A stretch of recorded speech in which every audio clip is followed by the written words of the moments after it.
ओम शांति। आज के बाबा के 6 तारीख के महावाक्य सुनेंगे। आज बाबा ने कहा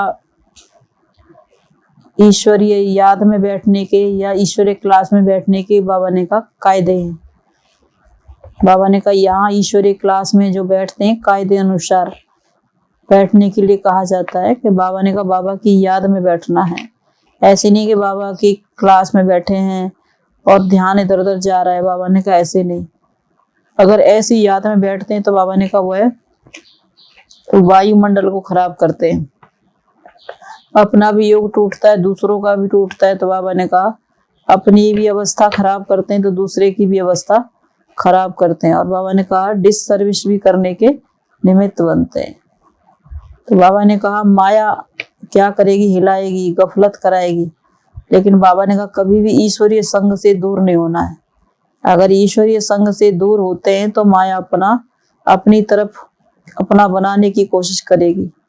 तो बाबा ने कहा बड़ी खबरदारी रखनी है, संभल करके चलना है।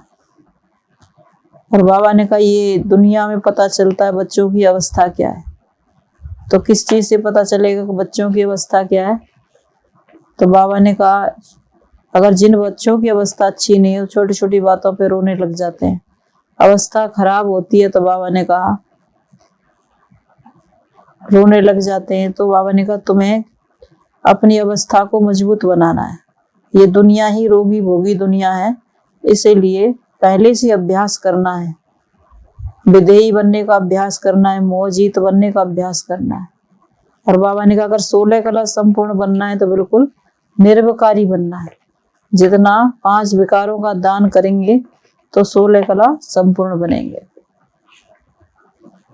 तो आज के महावाक्य हैं मीठे बच्चे जरा भी गफलत की तो माया ऐसा हप कर लेगी जो ईश्वरीय संग से दूर चले जाएंगे। जरा भी गफलत की तो माया ऐसा हप कर लेगी जो ईश्वरीय संग से दूर चले जाएंगे। इसलिए अपनी संभाल करो, खबरदार रहो। प्रश्न इस ईश्वरीय क्लास में बैठने का कायदा कौन सा है?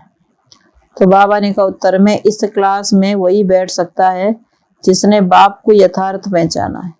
यहाँ बैठने वालों की अव्यभिचारी याद चाहिए। अगर यहाँ बैठे औरों को याद करते रहे तो वह वायुमंडल को खराब करते हैं। यह भी बहुत बड़ी डिससर्विस है। यहाँ के कायदे कड़े होने के कारण तुम्हारी वृद्धि कम होती है। प्रश्न है किस एक बात से बच्चों की अवस्था का पता पड़ता है? तो बाबा ने कहा इस भोगी दुनिया में कभी कोई पेपर आता है तो रोने लगते हैं, तो अवस्था का पता पड़ जाता है। तुम्हें रोने की मना है। गीत मुखड़ा देख ले प्राणी जरा दर्पण में। ओम शांति। यह किसने कहा? प्राणी अथवा आत्मा। कहते हैं ना इनके प्राण निकल गए तो आत्मा निकल गई ना। तो प्राण आत्मा को कहेंगे ना कि शरीर को। बाप आत्माओं से ही पूछते हैं पाप आत्मा हो व पुण्य आत्मा हो। सभी अपने को पतित तो मानते हैं। तो बाप कहते हैं कि अपनी आत्मा से पूछो कि हमने कौन कौन से पाप किए हैं, कब किए हैं। पाप आत्मा तो सभी है ना, परंतु नंबरवार तो होते ही हैं। तो नंबरवार पुण्य आत्मा कौन है? नंबर 1 पाप आत्मा कौन है? भारत पावन था पतित है। आज सभी मनुष्य मात्र माया के गुलाम बन गए हैं। आधा कल्प माया के गुलाम बनते हैं, फिर माया को गुलाम बनाते हैं। तब उन्हों को पुण्य आत्मा कहा जाता है। लक्ष्मी नारायण को भगवान भगवती कहा जाता है। वह अब कहाँ गए? सतयुग में सिर्फ लक्ष्मी नारायण तो नहीं थे, परंतु उनकी पूरी डायनेस्टी थी।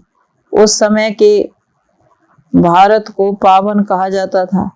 वहाँ देवी गुण वाले मनुष्य थे। कहते हैं सर्वगुण संपन्न 16 कला संपूर्ण, तो पुण्य आत्मा ठहरे ना। फिर कहते हैं कि अहिंसा परमो धर्म, तो वह अहिंसक भी थे। हिंसा के 2 अर्थ हैं। हिंसा माना किसका? घात करना, मारना। घात भी 2 प्रकार का होता है। एक काम कटारी से मारना, दूसरा किसको? क्रोध से मारना। यह भी हिंसा है। इस समय सब पाप आत्मा है। कहते हैं ना मुझ निर्गुण हारे में कोई गुण नहीं, तो नंबरवार होते हैं ना। परंतु पाप आत्मा तो जब बाप आता है तो बाप को पहचानना चाहिए। कहते हैं परम पिता, तो उनको कोई पिता नहीं है, वह सबका पिता है, वह सबका टीचर है। परम पिता जो परम धाम में रहते हैं उनको कोई बाप नहीं, बाकी सबका बाप होता है। ब्रह्मा विष्णु शंकर का भी बाप है। कहते हैं शिवाय नमः, तो बाप हुआ ना। बाप पुनर्जन्म में नहीं आते, परंतु वह कल्प में एक बार आते हैं, जन्म लेते हैं। कहते हैं शिव जयंती, तो जन्म हुआ ना। शास्त्रवादी तो नहीं जानते शिव कैसे जन्म लेते हैं। कहते हैं शिवरात्रि, रात्रि कौन सी? रात्रि में मनुष्य अंधकार बस धक्के खाते हैं। धक्के खाकर भक्ति मार्ग में भी कहते हैं गंगा स्नान करो, 4 धाम की यात्रा करो, यह करो, तो धक्के हुए ना। यह हो गई रात। सतयुग त्रेता है दिन। सतयुग है सुख। सतयुग में है सुख, वहां परमात्मा को याद करने की दरकार नहीं। कहते दुख में सिमरण सब करे, तो भक्त बाप का सिमरण करते हैं। साधना करते हैं तो पतित ठहरे ना। तो पतित भारत को ही कहेंगे, क्योंकि भारत ही पावन था जब देवी देवता धर्म था, पवित्र आत्माएं थे। सतयुग में और धर्म नहीं, बाकी और धर्म की जो पतित आत्माएं हैं वह सजाएं खाकर परम धाम में रहती हैं। सतयुग में आती नहीं है। सतयुग में सुख शांति संपत्ति सब थी, वहां है ही प्रारब्ध। यहाँ तुम बच्चों की अभी एक मत, वहां घर में अनेक मत हैं। बाप गणेश को याद करेगा तो बच्चा हनुमान को, तो अनेक मत हुई ना। यहाँ बाप से बच्चों को वर्षा मिलता है। ऐसे तो किसको भी बाबा कह देते हैं। गांधी भी बापू था ना, परंतु सबका बाप नहीं था। यह बेहद का बाप है। बाप आकर जंजीरों से छुड़ाते हैं। भक्ति की भी जंजीरें हैं। यह समझते थोड़ी हैं कि हम पतित हैं। पतितों को पावन बनाने वाला एक ही बाप है। तुम एक सत्य बाप को मानते हो। और सत्संग में जाओ तो कोई मना नहीं करेंगे। यहाँ तो बिल्कुल मना की जाती है। जब तक बाप को नहीं जाना है तब तक क्लास में नहीं बैठ सकते, क्योंकि जब तक याद नहीं है तब तक लायक नहीं। माया नालायक बना देती है। कहते हैं मुझ निर्गुण हारे में कोई गुण नहीं, यह सब गाते हैं गोया सब पतित हैं।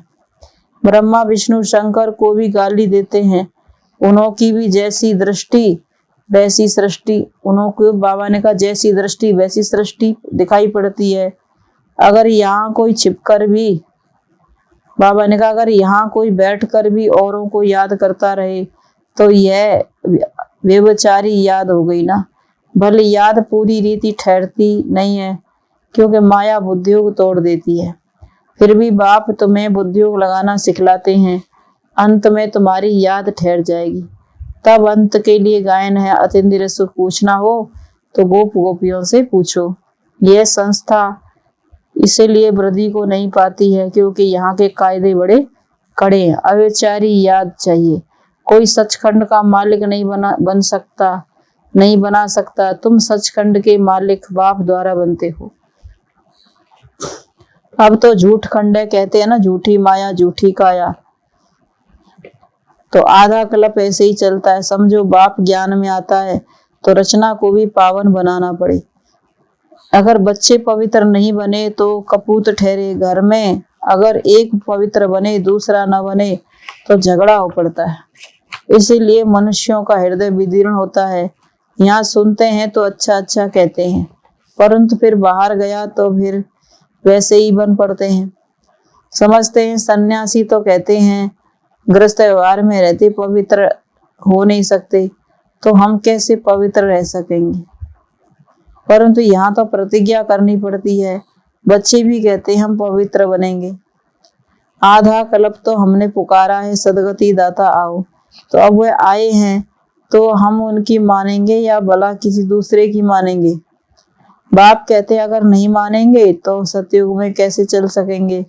अगर बाप का बनना नहीं तो कपूत ठहरना, फिर ठहर नहीं सकेंगे। बाबा ने कहा उनका ठहरना मुश्किल हो जाएगा। अगर बाबा को जाना नहीं, पहचाना नहीं बनना है तो फिर बाबा ने कहा ठहर नहीं सकेंगे। हंस और बगुले इकट्ठे कैसे रह सकते हैं? अच्छा, कहाँ स्त्री पवित्र बनती है, पति पवित्र नहीं बनता है। तो स्त्री पुकारती है, बाप कहते हैं बच्चे तुमको सहन करना पड़ेगा। अच्छा, जाकर काम करो, बर्तन मांजो, रोटी टुक्कड़ भी चाहिए, रोटी टुक्कड़ ही तो चाहिए ना। विकार में जाने से तो बर्तन मांजना अच्छा है। बच्ची को लौकिक बाप भी असलम नहीं देते, शरण नहीं देते। वह भी कहेंगे दान देव तो छूटे ग्रहण, 5 विकारों का दान दो तो ग्रहण उतरे। चंद्रमा मापिक 16 कला संपूर्ण बन जाएंगे। श्री कृष्ण 16 कला संपूर्ण है ना, अभी तो 9 कला, अभी तो सब पतित है ना। कहते हैं ना हम पतित हैं, फिर कहोगे तुम नरकवासी हो तो बिगड़ते हैं। इस समय यथा राजा रानी तथा प्रजा सब पतित हैं। सतयुग है श्रेष्ठाचारी, कलयुग में जब कोई रोता है, बाबा ने कहा सतयुग में कोई रोता नहीं है, सब श्रेष्ठाचारी हैं। तो तुमको यहाँ भी रोने का हुक्म नहीं है। रोते हैं तो गोया अवस्था की कमी है। जब बाप 21 जन्मों की बादशाही देते हैं फिर रोने की क्या दरकार है? परंतु ये भूल जाते हो, ये रोगी दुनिया है, भोगी दुनिया है। सतयुग निरोगी योगी दुनिया है। यहाँ तो बाप को याद करना है, याद नहीं करते तो डिसर्विस करते हैं, क्योंकि वायुमंडल खराब करेंगे। यहाँ तो सब है ही पतित, तो पतित को दान करने से पावन बन न सके। पतित को दिया तो वह काम भी पतित करेंगे। यहाँ तो पतितों को पावन बनाना है, पतितों का पतितों के साथ व्यवहार है, वहां तो पावन का पावन के साथ व्यवहार होगा। व्यभिचारी अक्षर तो बुरा है ना। पहले भक्ति भी अव्यभिचारी थी, फिर शिव की पूजा करते थे, फिर पीछे देवताओं की भक्ति शुरू की, फिर पीछे रजोगुणी भक्ति कहा जाता है। अभी तो मनुष्यों की पूजा करने लग पड़ते हैं, सन्यासियों के चरण धोकर पीते हैं। मनुष्यों की पूजा को भूत पूजा कहा जाता है, अर्थात 5 तत्वों के बने हुए शरीरों की पूजा। समझते कुछ भी नहीं है। तब तो कहा जाता है अंधे की औलाद अंधे, तुम हो सज्जे की औलाद संजय। बाबा ने कहा जिनको ज्ञान का तीसरा नेत्र नहीं है, समझ नहीं है, अंधेर अज्ञानता अंदर में, बाबा ने कहा वो क्या है? अंधे, अर्थात ज्ञान के नैन नहीं है, वह अंधेरे में धक्के खाते रहते हैं। कहते हैं गुरु ब्रह्मा, गुरु विष्णु, गुरु शंकर। यह भी कहना रॉन्ग है। विष्णु तो है सतयुग में रहने वाला, वह तो अपनी प्रजा होकर, वह तो अपने प्रारब्ध भोगते हैं। बाकी ब्रह्मा गुरु, वह भी जब तन में शिव बाबा आए, जब तक बाप नहीं आए तब तक यह ब्रह्मा भी किस काम के। बेहद का बाप कहते हैं जो मेरी श्रीमत पर चलता है वही मेरा सपूत बच्चा है। जैसे गवर्नमेंट ऑर्डिनेंस निकालती है, ऐसे ही है गवर्नमेंट, पांडव गवर्नमेंट भी ऑर्डिनेंस निकालती है कि पवित्र बनेंगे तो पवित्र दुनिया के मालिक बनेंगे, नहीं तो बाप कहते हैं देह सहित देह के सब संबंध भूल, मामेकम याद करो। इस शरीर से बुद्धियोग तोड़वाते हैं और आत्मा की परमात्मा से सगाई कराते हैं। तो बाप को याद करना चाहिए और शरीर से मोहत निकालना चाहिए। मोहजीत की एक कहानी है ना, तुमको भी मोहजीत बनना है। बाबा ने कहा अपने मित्र संबंधी आदि देहधारियों को देह से सब भूलना है, मोहजीत बनना है। ये युद्ध का मैदान है, इस युद्ध में जरा भी गफलत की तो माया हप कर लेती है। कहते हैं गज को ग्रहा ने मगरमच्छ ने पकड़ा, कोई ऐसी बात नहीं है। गज अर्थात हाथी, कोई पानी में गया, कहते हाथी कोई पानी में गया, ग्रह ने पकड़ लिया, नहीं ये यहाँ की बात है। अच्छे अच्छे महारथी बहुतों को समझाते भी हैं, सेंटर्स भी संभालते हैं। अगर उन्होंने भी जरा सी गफलत की तो माया हप कर लेती है। तो बाबा ने कहा ऐसा हप करती है जो बाप के संग से ही भगा ले जाती है, दूर कर देती है। पुरानी दुनिया में चले जाते हैं, इसीलिए बड़ी संभाल रखनी पड़ती है, क्योंकि माया से बॉक्सिंग है और यह बिल्कुल समझने की बातें हैं, सिर्फ सत सत करने की बात नहीं। सत सत तो बाबा ने कहा भक्ति मार्ग में करते थे। फलाना नाक से पैदा हुआ सत वचन, महाराज हनुमान पैदा, हनुमान अब पवन से पैदा हुआ तो भी कहेंगे सत्य। वह तो सब है भक्ति मार्ग की बातें। यहाँ तो बाबा ने कहा वह भक्ति मार्ग की बात है, यहाँ तो ज्ञान की बातें हैं। जो धारण करना है, माया से युद्ध करनी है। अगर बाप का बनकर कोई पाप कर्म किया तो और ही 100 गुना दंड मिल जाएगा। बाबा बहुत खबरदार करते हैं। देखो अब तो बाप दादा सम्मुख है ना, बैठे हैं ना, पढ़ा रहे हैं। अब यह थोड़ी है कि कहेंगे कि भगवान नहीं है। शिव बाबा का बच्चा ब्राह्मण, एक शिव बाबा का बच्चा एक ब्राह्मण है, फिर ब्रह्मा सो विष्णु, विष्णु सो फिर ब्रह्मा। अच्छा मीठे मीठे सिकिला दे बच्चों प्रति माता पिता बाप दादा का याद प्यार। Good morning. रूहानी बाप की रूहानी बच्चों को नमस्ते। हम रूहानी बच्चों की रूहानी माता पिता बाप दादा को गुड मॉर्निंग और नमस्ते बाबा नमस्ते। धारणा के लिए मुख्य सार है, चंद्रमा समान 16 कला संपूर्ण बनना है। 5 विकारों का पूरा दान देकर ग्रहण से मुक्त होना है।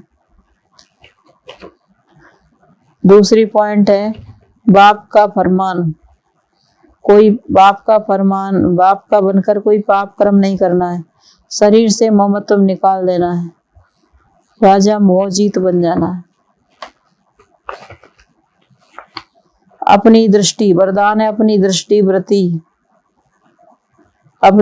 वृत्ति द्वारा सृष्टि का परिवर्तन करने वाले विश्व आधार मूर्त बाबा ने कहा अपनी दृष्टि वृत्ति और सृष्टि द्वारा सृष्टि का परिवर्तन करने वाले विश्व के आधार मूर्त भाव। आप बच्चे विश्व की सर्व आत्माओं के आधार मूर्त हो। आपकी श्रेष्ठ वृत्ति से विश्व का कल्याण वातावरण परिवर्तन हो रहा है।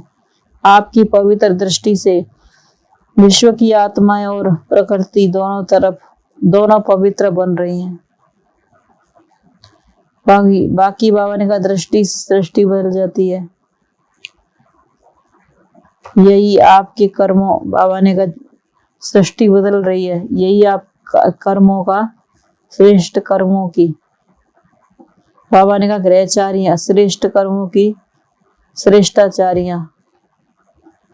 आपके श्रेष्ठ कर्मों से श्रेष्ठ कर्मों की, बाबा ने कहा आपके श्रेष्ठ कर्मों से श्रेष्ठाचारी दुनिया बन रही है। ऐसी जिम्मेवार आत्माओं का ताज पहनने वाली आप बच्चे भी भविष्य के ताज अधिकारी बनते हो। स्लोगन है न्यारे और अधिकारी बनकर कर्म करो तो कोई बंधन नहीं रहेगा। न्यारे और अधिकारी बनकर कर्म करो तो कोई बंधन, बाबा ने कहा न्यारे और अधिकारी बनकर कर्म करो तो कोई भी बंधन अपने बंधन में बांध नहीं सकता।